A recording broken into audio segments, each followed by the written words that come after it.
কোনো ব্যক্তি যদি মুহররম মাসে রোজা রাখতে চায় অবশ্যই তাকে দুইটা রাখতে হবে, একটা রাখা কখনো যাবে না। কেননা একটা রোজা রাখে হচ্ছে ইহুদিরা, একটা রোজা রাখে খ্রিস্টানেরা। এজন্য আমরা কি করব? তাদের বিরোধিতা করার জন্য আল্লাহ রাসূল বলেছিলেন লাইন বাকি তো ইলাকবিলিন লাসুমান্নাতা আছে, আমি বিশ্বনবী যদি আগামী বছর পর্যন্ত বেঁচে থাকি তাহলে 9 তারিখ এবং 10 তারিখ দুইটা দিনই রোজা রাখবো। আসসালামু আলাইকুম রহমতুল্লাহি ওয়া বারাকাতুহু।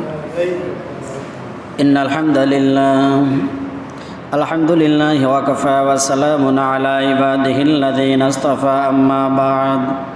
আউযু বিল্লাহি মিনাশ শাইতানির রাজীম। বিসমিল্লাহির রহমানির রহিম। আন আবি হুরায়রা রাদিয়াল্লাহু তাআলা আনহু ক্বালা রাসূলুল্লাহি সাল্লাল্লাহু আলাইহি ওয়াসাল্লাম আফদালুস সিয়ামি বা'দা রমাদান শাহরুল্লাহিল মুহাররম ওয়া আফদালুস সালাতি বা'দাল ফারিদাতি সালাতুল লাইল। রাওয়াহু মুসলিম আও কামা ক্বালা আলাইহিস সালাতু ওয়াসসালাম। عن ابن عباس رضي الله تعالى عنهما قال حين صام رسول الله صلى الله عليه وسلم عاشوراء وأمر بصيامه قالوا يا رسول الله إنه يوم يعظمه اليهود والنصارى فقال النبي صلى الله عليه وسلم لئن بقيت إلى قابل لأصومن التاسع. رواه مسلم أو كما قال عليه الصلاة والسلام.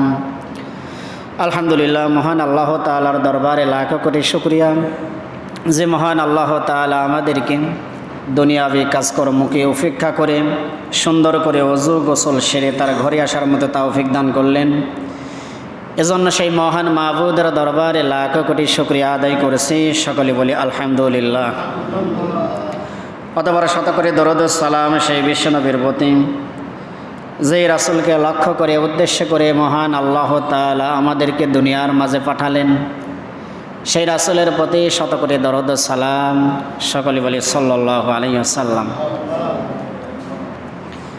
আজকে মুহররম মাসের ফজিলত সম্পর্কে কিছু হাদিস, দুইটা হাদিস তেলাওয়াত করেছি।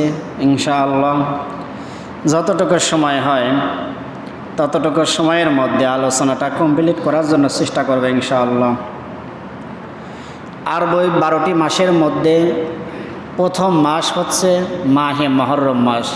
এই মুহররম মাসের অনেক ফজিলত রয়েছে। এই মুহররম মাসে অসংখ্য ঘটনা সংঘটিত হয়েছে। এই মুহররম মাসে মহান আল্লাহ তাআলা অসংখ্য নবী রাসূলের দোয়াকে কবুল করেছেন। হযরত আদম আলাইহিস সালাম যখন জান্নাত থেকে তাকে নামিয়ে দেওয়া হলো, আল্লাহর দরবারে কান্নাকাটি করতে করতে এক পর্যায়ে আল্লাহ তাআলা তার কান্না কবুল করলেন, তার দোয়া প্রার্থনা কবুল করলেন। যখন তার প্রার্থনাটা কবুল করা হয়েছিল, ইতিহাসের মধ্যে লেখা হয়েছে সেটা ছিল সেই মুহররম মাস। মুসা আলাইহিস সালাম ফিরাউনের কবল থেকে নাজাত পেয়েছিলেন এই মুহররম মাসে। হযরত আইয়ুব আলাইহিস সালাম দীর্ঘদিন রোগে আক্রান্ত থাকার পরে যেই দিন আল্লাহ তাআলা তাকে মুক্তি দেন সেটা ছিল এই মুহররম মাস। হযরত ইউনূস আলাইহিস সালামকে আল্লাহ তাআলা মাছের পেট থেকে যেদিন মুক্তি দিয়েছিলেন সেদিনও ছিল এই মাহে মুহররম মাস। তাহলে অসংখ্য নবী রাসূলগণকে আল্লাহ তাআলা এই মাহে মুহররম মাসে মুক্তি দান করেছিলেন। এজন্য আমাদের উচিত হবে এই মাহে মুহররম মাসকে সম্মান করে এই মাসে ইবাদত বন্দেগী করা, এই মাসকে সম্মান জানানো। এছাড়াও হাদিস শরীফের মধ্যে এসেছে আল্লাহ তাআলা কয়েকটি মাসকে সম্মানিত করেছেন, তার মধ্যে 4টা মাস অন্যতম। এই 4টার মধ্যে অন্যতম একটি সম্মানিত মাস হচ্ছে এই মাহে মুহররম মাস। এই মুহররম মাস যেহেতু আমাদের সামনে এসেছে, এজন্য এই মাসে আমরা ইবাদত বন্দেগী করব। বিশেষ করে এই মাহে মুহররম মাসে 2টা রোজা আছে, এই 2টা রোজা থাকার জন্য আমরা ইনশাআল্লাহ চেষ্টা করব। বিগত দিনে হাদিসখানা আমরা বলেছি এবং শুনেছি। রাসূল সাল্লাল্লাহু আলাইহি ওয়াসাল্লাম তার স্ত্রী আম্মাজান হাফসা রাদিয়াল্লাহু তাআলা আনহা তিনি হাদিসখানা বর্ণনা করেছেন নাসাই শরীফের মধ্যে। আম্মাজান হাফসা রাদিয়াল্লাহু তাআলা আনহা তিনি বলছেন, আরবাউন লাম ইয়াকুন ইয়াদউহুন্না নাবিয়্যু সাল্লাল্লাহু আলাইহি ওয়াসাল্লাম সিয়ামু আশুরাই ওয়াল আশরি ওয়া সালাসাতি আইয়ামিন মিন কুল্লি শাহরিন ওয়া রাকাআতানি ক্বাবলাল ফাজরি রাওয়াহুন নাসাই আও কামা ক্বালা আলাইহিস সালাতু ওয়াস সালাম। আম্মাজান হাফসা রাদিয়াল্লাহু তাআলা আনহা তিনি বলছেন, আল্লাহর রাসূলের জীবনে 4টা কাজ কখনো ছেড়ে দেননি। 1 নম্বর কাজ হলো রাসূল মাহে মুহররমের মাসের রোজা কখনো ছেড়ে দেননি। 2 নম্বর হলো মাহে জিলহজ মাসের প্রথম দিকের যেই ঈদের আগ পর্যন্ত যেই রোজাগুলো থাকা হয় এটা আল্লাহ রাসূল কখনো ছেড়ে দেননি। এরপরে প্রত্যেক মাসের চাঁদের 13, 14, 15 এই 3টা রোজা আল্লাহ রাসূল ছেড়ে দেননি। 4 নম্বর হলো প্রত্যেক দিন ফজর নামাজের সময় আমরা ফরজ নামাজের আগে যেই 2 রাকাত করে সুন্নাত নামাজ আদায় করি, আল্লাহর রাসূলের জীবদ্দশায় কখনো এই সুন্নাত নামাজ পরিত্যাগ করেননি। যেহেতু আল্লাহর রাসূল মাহে মুহররম মাসের রোজা কখনো পরিত্যাগ করেননি, এজন্য আমাদের উচিত হবে আমরা যদি সত্যিকার অর্থে সেই রাসূলের উম্মত হিসেবে নিজেকে দাবি করি, আমাদের উচিত হবে এই মাহে মুহররম মাসের রোজাটা রাখার জন্য চেষ্টা করা। তবে এটা নিয়ে বাড়াবাড়ি করা যাবে না, যেহেতু এটা নফল রোজা, থাকলে পারে সওয়াব আছে, না থাকলে গুনাহ নাই। কেউ যদি থাকতে পারে আলহামদুলিল্লাহ, আর কেউ যদি তার দেহে কুলায় না সে থাকতে পারে না, এজন্য আমরা তাকে কোনো তিরস্কার করব না। তবে উচিত হলো প্রত্যেকটা মানুষের এই রোজাটা থাকা। কেননা হাদিস শরীফের মধ্যে এসেছে, ইবনে মাজাহ শরীফের হাদিস, আল্লাহর নবী বলেন, লিকুল্লি শাইইন যাকাতুন ওয়া যাকাতুল জাসাদি সাওম।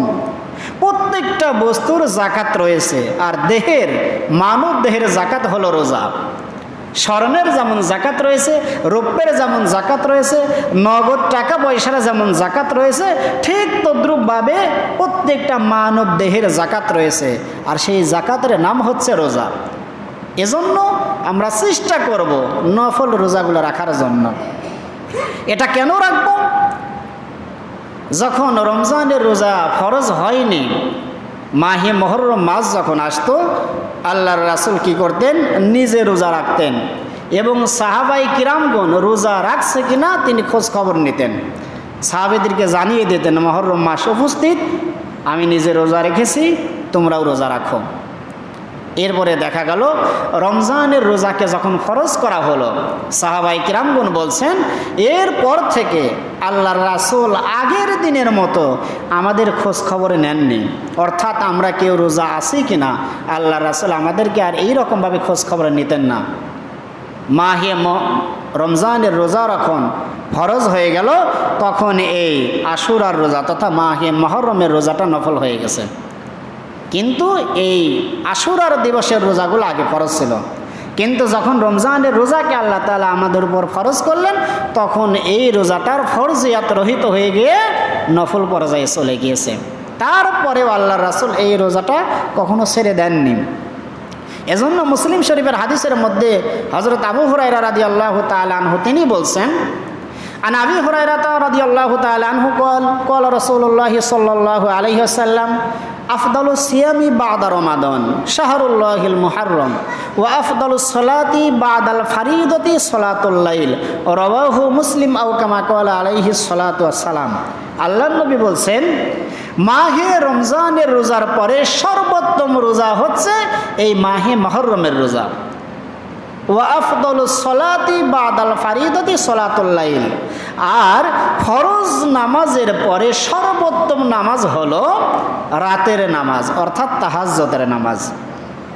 আমরা যেই 5 ওয়াক্ত নামাজ আদায় করি, এরপরে যেই নফল নামাজগুলো আদায় করি, যতগুলো সওয়াব রয়েছে তার মধ্যে সর্বোত্তম সওয়াবের দিক থেকে সবচাইতে বেশি সওয়াব হয় রাতের নামাজ। অর্থাৎ কোনো ব্যক্তি তাহাজ্জুদ নামাজ পড়বে, আর আমরা সাধারণ জোহরের নামাজে যখন আমাদের শেষ হয়ে যায় এরপরে 2 রাকাত নফল নামাজ আদায় করি, অনেক সময় মাগরিবের পর আদায় করি, অনেক সময় ইশার নামাজ পর আদায় করি, এই নামাজের অবশ্যই সওয়াব রয়েছে, কিন্তু এই নামাজের চাইতেও অধিক সওয়াব, অত্যাধিক সওয়াব রয়েছে রাতের নামাজ তথা তাহাজ্জুদের নামাজে। এজন্যই আল্লাহর নবী বলছেন, আফদালুস সিয়ামি বা'দা রমাদান শাহরুল্লাহিল মুহররম।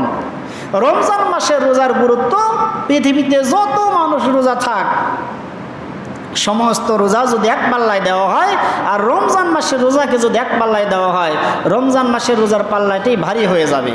অর্থাৎ একটা রমজানের রোজা সারা বছর কোনো ব্যক্তি যদি নফল রোজা আদায় করে, তারপরেও রমজান মাসের যেই রোজার সওয়াব সেইটা সে পাবে না। ঠিক তদ্রূপ পাবে 5 ওয়াক্ত নামাজের পরে ফরজ নামাজ আদায় যখন হয়ে যাবে, আমরা নফল নামাজ যখন পড়ব, সমস্ত নফল নামাজ যতই সওয়াব হোক না কেন, তাহাজ্জুদের নামাজের কাছে এই সওয়াব কিছুই নয়। এজন্যই আল্লাহর নবী বলছেন, আফদালুস সিয়ামি বা'দা রমাদান শাহরুল্লাহিল মুহাররম ওয়া আফদালুস সালাতি বা'দাল ফারিদাতি সালাতুল লাইল।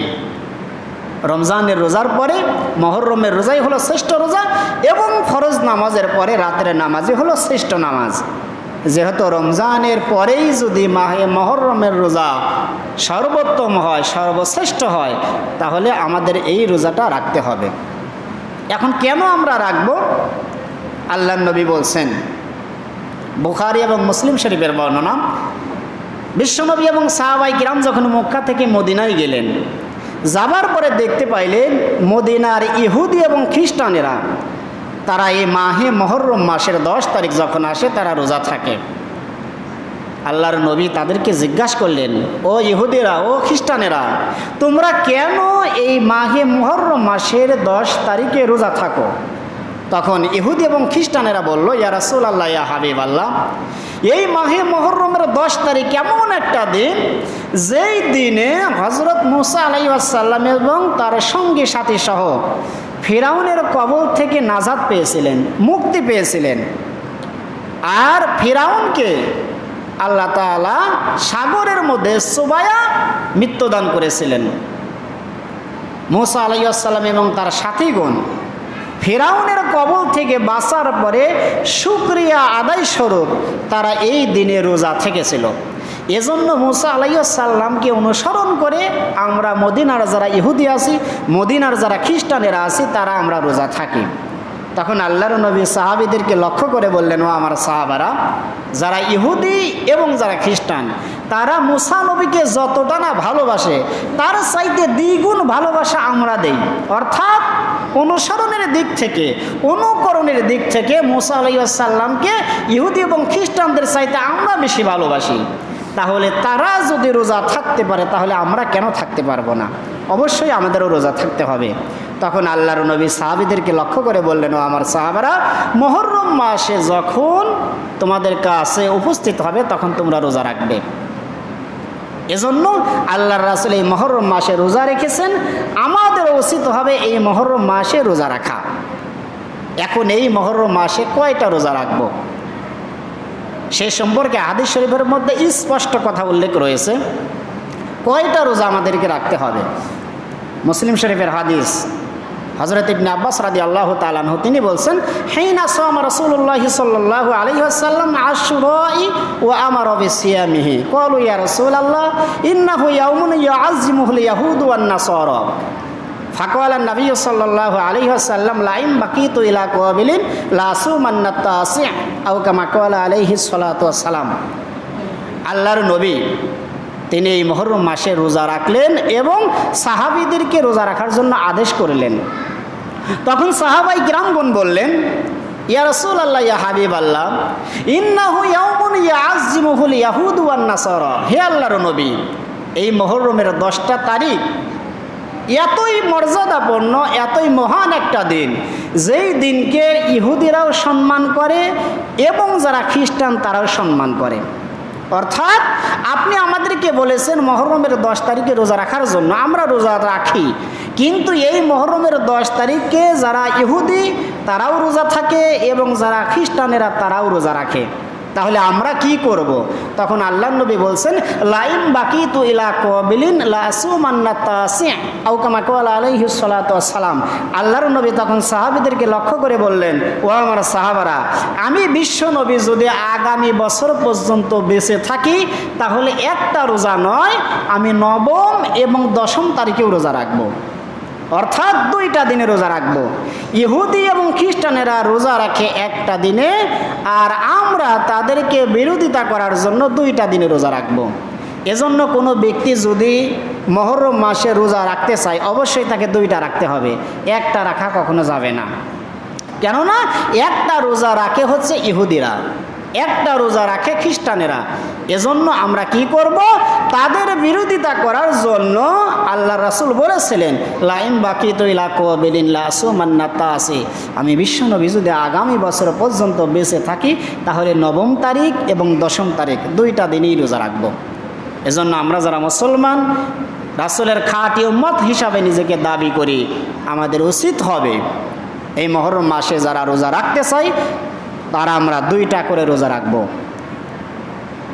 17 তারিখে 10 তারিখ হচ্ছে, সেক্ষেত্রে আমরা মঙ্গলবারে একটা বুধবারে একটা রোজা রাখতে পারি। কোনো ব্যক্তি যদি রোজা রাখতে চায় তাহলে আমরা মঙ্গলবারে একটা বুধবারে একটা অথবা সোমবারে একটা মঙ্গলবারে একটা রাখতে হবে। কেননা ইসলামের তারিখ শুরু হয় মাগরিব থেকে, মাগরিব থেকে শুরু করে পরের দিন মাগরিব পর্যন্ত এই ইসলামের তারিখটা থাকে। অর্থাৎ চাঁদ ওঠে মাগরিবের পর থেকে আবার মাগরিবের আগে শেষ হয়ে যায়। আজকে যদি চাঁদ ওঠে মনে করেন আগামীকাল মাগরিব পর্যন্ত এই চাঁদের হিসাবটা ধরা হয়। এজন্য কোনো ব্যক্তি যদি এই মাহে মুহররম মাস অর্থাৎ 2024 সালে 2টা রোজা রাখতে চায়, 2টা পদ্ধতি 2টা পথকে অনুসরণ করতে পারবে। একটা হলো সোমবারের দিন রোজা রাখবেন এবং মঙ্গলবারের দিন রোজা রাখবে। আর যদি এটা না করতে পারে তাহলে মঙ্গলবারে একটা রোজা রাখবে এবং বুধবারে একটা রোজা রাখবে। এজন্য আমরা সবাই চেষ্টা করব। আর একটা রোজা এজন্যই থাকবো না, আল্লাহ রাসূলের সরাসরি হাদিস রয়েছে। আল্লাহ নবী বলছেন মান তাশাব্বাহা বিকৌমিন ফাহুয়া মিনহুম। ইহুদি এবং খ্রিস্টানেরা অর্থাৎ বেদর্মীরা যে আদর্শকে গ্রহণ করে সেই আদর্শকে পরিত্যাগ করার কথা বলা হয়েছে। অর্থাৎ কোনো মুসলমান যখন বেদর্মীদের একটা আদর্শ গ্রহণ করলো, আল্লাহ নবী বলছেন সেই আদর্শ থেকে বেরিয়ে আসা না পর্যন্ত সে যেন বেদর্মী থেকে গেল। অর্থাৎ আমি মুসলমান, ইহুদিদের যে আদর্শ রয়েছে সেই আদর্শকে আমি গ্রহণ করলাম, এখনও তওবা করিনি, যতক্ষণ পর্যন্ত না আমি তওবা করব ততক্ষণ পর্যন্ত ওই ব্যক্তি ইহুদি থেকে গেল। একটা খ্রিস্টানের আদর্শ কোনো ব্যক্তি অনুসরণ করলো কিন্তু তওবা করলো না, তার আগেই মৃত্যুবরণ করলো, কিয়ামতের দিন ওই খ্রিস্টানদের আদর্শ নিয়েই ওই মুসলমান ব্যক্তি আল্লাহর দরবারে হাজির হয়ে যাবে। যেমন ছোট্ট একটা ঘটনার মাধ্যমে আমরা জানার চেষ্টা করি, এই যে আমাদের দেশের মধ্যে বাচ্চাদের যেই জন্মদিন পালন করা হয় এইটা কিন্তু মুসলমানদের কোনো আদর্শ নয়, এটা হচ্ছে ইহুদি এবং খ্রিস্টানদের আদর্শ। এখন কোনো মুসলমান বান্দা 5 ওয়াক্ত নামাজ পড়ে, রমজানের রোজা থাকে, সামর্থ্য থাকলে হজ করে, টাকা থাকলে জাকাত দেয়, কিন্তু পাশাপাশি কী করে তার সন্তানের হোক নাতির হোক যারই হোক না কেন যখন জন্মদিন আসে সেই দিন তারা ধুমধামের সহিত ওইটা পালন করে। তাহলে এটা ইহুদিদের একটা আদর্শ, খ্রিস্টানদের একটা আদর্শ, বেদর্মীদের একটা আদর্শ আমরা আঁকড়ে ধরলাম। ওই মুসলমান ব্যক্তি যতক্ষণ পর্যন্ত না তওবা করবেন আর তওবা ছাড়া যদি মারা যায় তাহলে কিয়ামতের দিন মুসলমানদের একটা লাইন থাকবে, ইহুদিদের একটা লাইন থাকবে, খ্রিস্টানদের একটা লাইন থাকবে এবং অন্যান্য যতগুলো জাতি রয়েছে প্রত্যেকটা জাতির আলাদা আলাদা লাইন থাকবে। ওই সমস্ত মুসলমানদেরকে ওই বেদর্মীদের কাতারে সেদিন তোলা হবে। এজন্য আল্লাহর নবী হাদিস শরীফের মধ্যে স্পষ্টভাবে বলেছেন তোমার জীবন যাপন হবে যেমন ঠিক তোমার মরণটাও হবে তেমন, আর তোমার মরণ যেমন হবে হাসরের ময়দানে তোমাকে ঠিক তেমনিভাবেই তোলা হবে। কোনো ব্যক্তির মরণ যদি হয় নামাজ পড়তে পড়তে, রুকু করতে করতে, সিজদা করতে করতে, ওই সমস্ত মানুষেরা হাসরের ময়দানে রুকু দিতে দিতে সিজদা দিতে দিতে আল্লাহর দরবারে হাজির হয়ে যাবে। জোরে বলেন সুবহানাল্লাহ। তাহলে আমার মরণটা যদি এমন হয় যে আমি রুকু অবস্থায় আছি, আমি সিজদা অবস্থায় আছি, আমি তাকবীরে তাহরিমা বাঁধা অবস্থায় আছি, আল্লাহ যদি এই মুহূর্তে আমার মরণটা দেয় আমার মরণটা কত সুন্দর হবে। আর আমি যদি পরের গীবত গাইতে গাইতে থাকি, এমন অবস্থায় আজরাইল আমার কাছে চলে আসলো, আমার জানটা হরণ করলো, আমি কারো বাড়ির কোনো কিছু চুরি করতে গিয়েছি, কোনো কিছু ডাকাতি করতে গিয়েছে, এমন অবস্থায় যদি আমার মরণটা হয়ে যায়, হাসরের ময়দান আমাকে ডাকাতের কাতারে তোলা হবে, আমাকে চোরের কাতারে তোলা হবে, আমাকে গীবতকারীর কাতারে তোলা হবে। এজন্য আমাদের সাবধান হয়ে যাইতে হবে। আমরা বেঁচে থাকার কত গ্যারান্টি নিয়ে আমরা ঘুরে বেড়াই, আসলে বেঁচে থাকার তো কোনো গ্যারান্টি হয় না। মৃত্যুর গ্যারান্টি আছে, মৃত্যু আমার হবেই হবে, এটাই সত্য। আমি যে বেঁচে থাকবো এর কি গ্যারান্টি আছে? এজন্য আল্লাহর নবী একটা হাদিসের মধ্যে বলছেন, আজ্জিলু বিত্তাওবাতি ক্বাবলাল মাউত। ও মুসলমানেরা, ও আমার উম্মতেরা, তোমরা মৃত্যুর আগেই তোমরা তওবার কাজটা সেরে নাও। এমনও তো হতে পারে তুমি দাঁড়িয়ে আছো, তোমার গাড়ে অনেকগুলো গুনাহ রয়েছে, সেই গুনার বোঝা গাড়ি নিয়ে দাঁড়িয়ে আসো, তুমি এখনও তওবা করতে পারোনি। মালাকাল মাউত তোমার কাছে এসে হাজির হয়েছে। এই মালাকাল মাউত তোমার কাছে আসার আগেই তুমি কি করো? তওবার কাজটা সেরে নাও। আর তওবার কাজটা যদি তুমি সেরে নিতে পারো, আল্লাহর নবী বলছেন, আত্তাইবু মিনাজ যামবি কামাল্লা যামবালাহু। কোনো মুসলমান যখন তওবা করে, নিজের ভুল বুঝতে পেরে তওবাটা সেরে নেয়, তার জীবনের কোনো গুনাহই থাকে না, সে একেবারে নিষ্পাপ মাসুম বান্দা হয়ে যায়। জোরে বলেন সুবহানাল্লাহ। হাদিস শরীফের মধ্যে এসেছে, আল্লাহর নবী, পৃথিবীতে যতগুলো নবী রাসূলগণ এসেছিলেন, প্রত্যেকটা নবী রাসূলগণের আগে এবং পরে কোনো গুনাহ ছিল না, একেবারে নিষ্পাপ মাসুম তারা ছিলেন। কোরআন এবং হাদিসের মধ্যে এরকম কোনো তথ্য পাওয়া যায় না কোনো নবী রাসূলগণ সামান্য পরিমাণ গুনাহ করেছেন, কোনো তথ্যই আমরা পাই না। আমাদের বিশ্ব নবী, তার জীবনে আগে এবং পরে কোনো গুনাহ ছিল না। তারপরেও হাদিসের মাধ্যমে আমরা জানতে পারি, আল্লাহর নবী প্রত্যেকটা দিন সকাল থেকে সন্ধ্যা পর্যন্ত এই একটা দিনে তিনি একবার নয়, দুইবার নয়, 70 বার পর্যন্ত আল্লাহর কাছে তওবা করেছেন। জোরে বলেন আল্লাহু আকবার। তাহলে আল্লাহর নবীর আগেও গুনাহ নাই, পরেও গুনাহ নাই। সেই নবী যদি প্রত্যেকটা দিন 1 থেকে 70 বার পর্যন্ত তওবা করতে পারে, তাহলে সেই তওবাটা আমাদের প্রত্যেকটা দিনে অন্তত একবার পড়ার দরকার আছে না নাই? আমাদের করতে হবে। সারাদিন যা কিছু করেছি, যখন আমি বিছানাতে শুইতে যাব, শোয়ার আগে আমার চোখ এখনো বোঝে নাই, আমরা একবার তওবা পড়ে নেব। বলতে তো পারি না, হয়তো আগামীকাল আবার ঘুম থেকে উঠতে পারবো কিনা। এজন্য আসুন আমরা এই মুহররম মাসকে সম্মান করে, এই মুহররম মাসকে ইজ্জত দিয়ে এই মাস থেকে আমরা ইবাদতের পরিমাণটা বাড়িয়ে দেই, এবং যারা রোজা রাখতে চাই আমরা 2টা রোজা রাখবো। কেন রাখবো? বিগত দিনেও হাদিসটা বলেছি, তারপরেও আবার বলছি। আল্লাহর নবী বলছেন, মান সামা ফি সাবিলিল্লাহ জাআলাল্লাহু বাইনাহু ওয়া বাইনান নারি খানদাকান কামা বাইনাস সামাই ওয়াল আরদি, আও কামা ক্বালা আলাইহিস সালাতু ওয়াস সালাম। কোন মুসলমান যখন একটা নফল রোজা রাখবে, এই একটা নফল রোজা রাখার কারণে আকাশ এবং জমিনের মাঝখানে যতটুকু ফাঁকা জায়গা আছে, জাহান্নামের আগুনকে তার চাইতে বেশি দূরে সরিয়ে দেওয়া হবে। জোরে বলেন সুবহানাল্লাহ। আকাশ এবং জমিনের মাঝখানে কতটুকু জায়গা আছে, পৃথিবীর কোনো বিজ্ঞানের পক্ষে মাপা সম্ভব নয়। কেউ মাপতে পারেনি, পারবে না, আবার ভবিষ্যতেও কোনোদিন মাপা সম্ভব হবে না। তাহলে আমার কাছ থেকে, আপনার কাছ থেকে যদি জাহান্নামের আগুনকে আকাশ এবং জমিনের চাইতেও দূরে সরিয়ে দেওয়া হয়, তাহলে আমাদের অবস্থাটা কতই ভালো হবে। এজন্য আসুন আমরা নফল রোজা রাখার জন্য চেষ্টা করি। মহান আল্লাহ তাআলা আমাদের সকলকে যেন নফল রোজা যতগুলো আছে প্রত্যেকটা রোজা রাখার জন্য তৌফিক দান করে দেন। সকলে বলি আমিন। ওয়া আখিরি দাওয়ানা আলহামদুলিল্লাহি রাব্বিল আলামিন।